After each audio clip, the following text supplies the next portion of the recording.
Ankafaliana no iarahana aminao amin'ity takarivany asabotsy mahafinaritra ity toko lasy topoko vavy ary dia anasananao ihany koa anaraka izany hatramin'ny farany fampalalamba avao izay miompana betsaka amin'ny lafiny sosialy sabotsy raha teo ny andro tsy adino mitondra ny sehatry ny fahasalamana eo ihany koa ny makasika indrindra ny tontolo politika ny fanatanterahana ny fampiavana pirenena eto amintsika ny fotoana lehibe ho an'ny asa fanaovana-gazety amin'ity androandroany ity dia ny fanatanterahana ny fifidianana ny birao mandrafitra ny olafitra ny mpanao gazety ny izay asa fanaovana-gazety izay indrindra no ankafatsika ny fotoana ary amin'ity takariva ity no tanterahana androany ny fifidianana ny birao izay andrafitra ny olafitra ny mpanao gazety miisa 390 no voasoratra anarana ao anatin'ny lisitra ny mpifidy manerana ny nosy ho an'Antananarivo manokana dia teny amin'ny centre de presse teny Antsakaviro no nizorany ny fifidianana.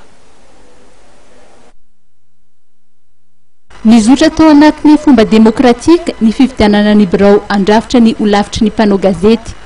Raha ny teto Andrenivohitra dia ambony ny tahapahavitriana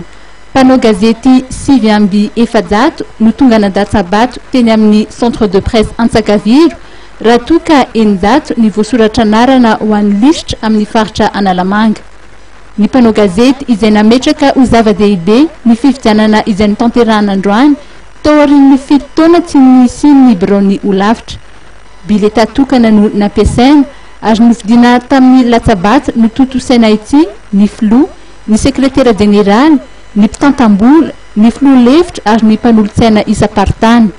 Ny mpanao gazety izay samy resy lahatra fa asa maro no miandro ny birao vaovaon'ny olafitra. Betsaka ny olana aloha zany eo amin'ny lahy asa fanaovan-gazety fa ny tokony lara-pahamehana angamba dia ny ampitambatra ny mpanao gazety satria zarazarain'ny politika loatra tsika eo amin'ny tontolo io dia izay aloha ny anazy zany ny hitako lara-pahamehana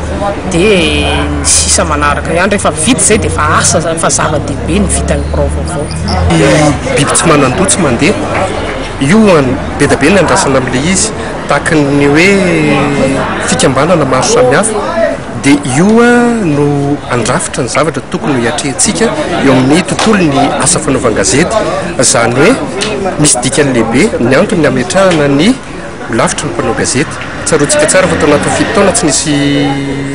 biraon'ny olafitra izany hoe mpitarika zany dia tsika rehetra miara-matsapa hoe atraiza ny zavatra nitranga teo amin'ny tontolo ny asa fanaovan-gazety. Marina fa misy fikambanana toy ny hoe syndicat fa hafa foana ny hoe misy mpitarika ao anatin'ny biraon'ny olafitra ny mpanao gazety izany hoe andrandrentsika zavatra maro zany ity fifidianana filohan'ny olafitra ny mpanao gazety. Olafitra ordre izy izy dia amerina ny ordre, amerina ny filaminana eo amin'ny asan-gazety amin'ny ankapobeny sy ny mpanao gazety ary ny fifandraisan'ny mpanao gazety amin'ny ivelany. Izany hoe ity birao ity zany no solotenantsika any amin'izay toerana ilana azy be dia be ny hoe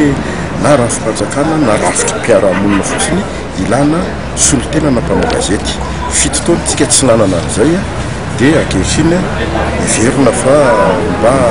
anana ny maha-izy azy ny mpanao gazety. Tadiditsika tamin'ny fifidianana solotenana mpanao gazety tao amin'ny senita dia somary sahirana ihany vaolina tafavoakotsika hoe andao ary atao ilay izy dia mifidy olona ray dia vita iny. Fa raha nisy olafitra tamin'iny mety tsotsotra ny fomba nentinanao azy ohatra fotsiny ihany meko iny fa amin'ny ankapobeny amerina amin'ny laoniny an'ity asantsika ity ny déontologie ny etika ampatsiahantsika mpanao gazety hoe misy lalànany mifehy asantsika fa tsy asa mandeha ho azy akory ty azy ty. Gérard Rakotonirina, Soava Andriamartafika, Hervé Rakodzanana, Joël Ralevohita, Tahiry Ralambamahay, ireo no candidat 10 ho filohan'ny olafitry ny mpanao gazety. Manerana ny faritany 4 no anatotosana ny fifidianana olafitry ny mpanao gazety. Raha ny fandaharam-potoana napetraky ny komity mpanomana ny fifidianana dia any amin'ny 17 novambra 2023 farafahatarana no ahafantarana amin'ny fomba ofisialy ny anaran'ny filohan'ny olafitry ny mpanao gazety.